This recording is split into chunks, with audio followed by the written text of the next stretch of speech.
ഈ 11 പേരെ മൊഴി രേഖപ്പെടുത്തിയത് 11 പേരും തേർഡ് പാർട്ടികളാണ്.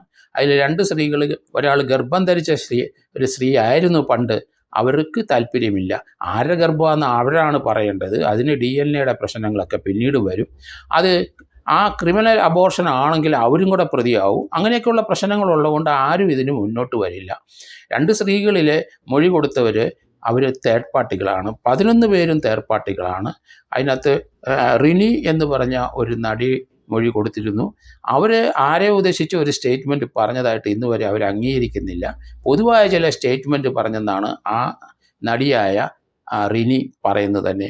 അതേസമയത്ത് ഗർഭം അലസിപ്പിച്ച 2 പേരെ ക്രൈംബ്രാഞ്ച് കണ്ടെത്തി. ക്രൈംബ്രാഞ്ച് 2 എന്നല്ല 10,000 പേരെ കണ്ടെത്താൻ കേരളത്തിൽ. ഇപ്പോഴത്തെ കുട്ടികളുടെ ചിന്താഗതിയാണ്, കേരളത്തിലുള്ള യങ്സ്റ്റേഴ്സ് ആരും ഇപ്പം കല്യാണം കഴിക്കുന്നില്ല. പലരും ഇല്ലീഗലായിട്ടുള്ള ബർത്ത് നടത്തുന്നുണ്ടെങ്കിൽ അല്ലെങ്കിൽ അബോർട്ട് ചെയ്യുന്നുണ്ട്. അത് സർവ്വസാധാരണമായി. മൈനറായ ധാരാളം കുട്ടികൾ കേരളത്തിൽ 17-18 വയസ്സിന് അകത്തുള്ള കുട്ടികൾ പ്രഗ്നൻ്റ് ആയിട്ട് അബോർഷൻ നടത്തുന്നുണ്ട്. ലീഗലായിട്ട് അത് അബോർട്ട് ചെയ്യാൻ ആ കുട്ടി മൈനറായതുകൊണ്ട് അതൊരു ഏതെങ്കിലും ഹോസ്പിറ്റലിൽ പോയി വേണേലും അത് അബോർട്ട് ചെയ്യുക. അതിനൊന്നും നിയമപരമായ തടസ്സങ്ങളൊന്നുമില്ല. കുട്ടിയുടെ പേരിൽ കേസെടുക്കാൻ ഒക്കില്ല.